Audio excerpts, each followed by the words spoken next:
Hello everybody and welcome back to my channel. Today, as you can see by the title and thumbnail, we will be discussing what if Sabito never died. Now let's get into it after the intro.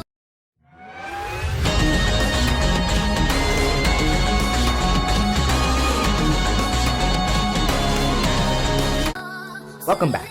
So, before we start the story, we need a change in the story, of course.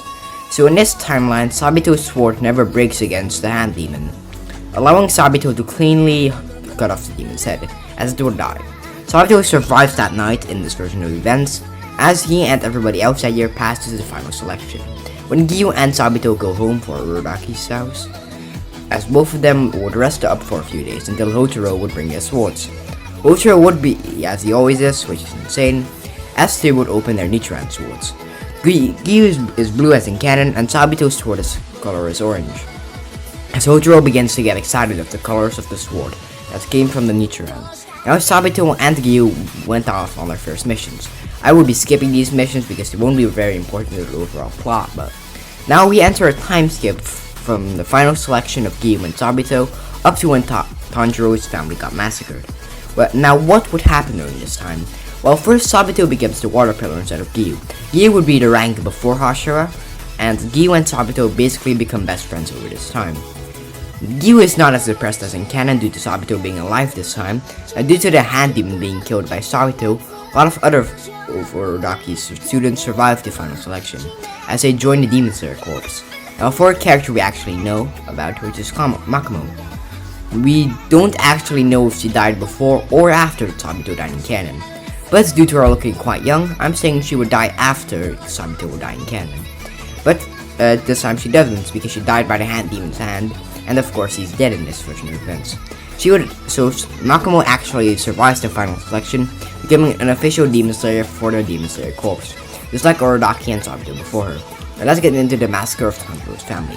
Sabito goes to the same mission as Gyu in canon, near Tanjiro's house, though he would arrive at about the same time, as he would take Nezuko like Gyu did, as Tanjiro would do the same thing as in canon, with him throwing the axe he has in the air, trying to take Sabito down after he goes down, but he dodges it before it hits him, as the same thought process would go through Sabito's head that Gyu had. As Nezuko escapes his grip, jumping towards Tanjiro, as Sabito thinks he would devour him, but instead as he protects him, Sabito has a slight smile on his face, thinking that demon might be different from the others. Nezuko begins to launch attacks in Sabito's direction, jumping on the trees and using their surroundings in her favor. Sabito knocks her out like Gyu does in canon version of events. Sabito waits for Tanjiro to wake up. As Tanjiro is waking up, he tells Tanjiro to come with him. They're going to Sagiri Mountain. As Sabito expands this by saying that if he wants to turn his sister back into a human, he would have to become stronger. Sure he could train him here, but it would be better to train under Urodaki, as Tanjiro would ask who he is. Sabito says that it's his old master. Ari sent him a letter to tell him we are coming to his mountain to trade. Now for the journey, I think it would go similar to canon, but the main difference being Sabito coming with him, make sure nothing goes wrong. When they arrive at the temple demon would see Sabito, Tanjiro, and Nezuko standing on his turf. As he goes in to attack Tanjiro, as he seems the weakest, Sabito grabs Tanjiro and puts him out of the way as he goes up to the temple demon, as he says out loud, water breathing, fourth form, striking tide. As the demon looks on in shock, being defeated so quickly, the demon would be extremely angry, as his life fades from him with his body turning to dust. Sabito and Tanjiro's journey continue. But when they look behind them after burying the dead bodies, they see Urodaki standing behind them, as he would say that Sabito has greatly improved since he last saw him. As they would go further up the mountain, as they would enter the house of Urodaki. As the girl was sitting on the floor in the house, this is Makomo. Sabito has already met Makomo, as Urodaki begins to ask Tanjiro questions, like why do you want to become a demon slayer, what would you do if your sister ate a human, and things like that. After a while they begin training, with Urodaki and Sabito training Tanjiro. Sabito would teach him how to use a sword, what stance to use when defending himself, stuff like that, while Urodaki would teach him water breathing and making him physically stronger. Now for the final selection, well, it would be an absolute breeze for Tanjiro, since the hand demon is already dead. Tanjiro easily makes it through final selection. Now the story would stay the same for some time, with just a stronger Tanjiro instead of canon.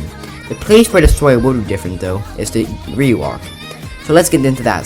Tanjiro and Inosuke are headed towards Natagamo Mountain, with Zenitsu coming behind them as in canon. Now, the beginning stays the same, with Tanjiro and Inosuke going to fight Ryu's father, with Zenitsu staying behind as in canon. Then Tanjiro gets thrown away. Inosuke now has to fight alone.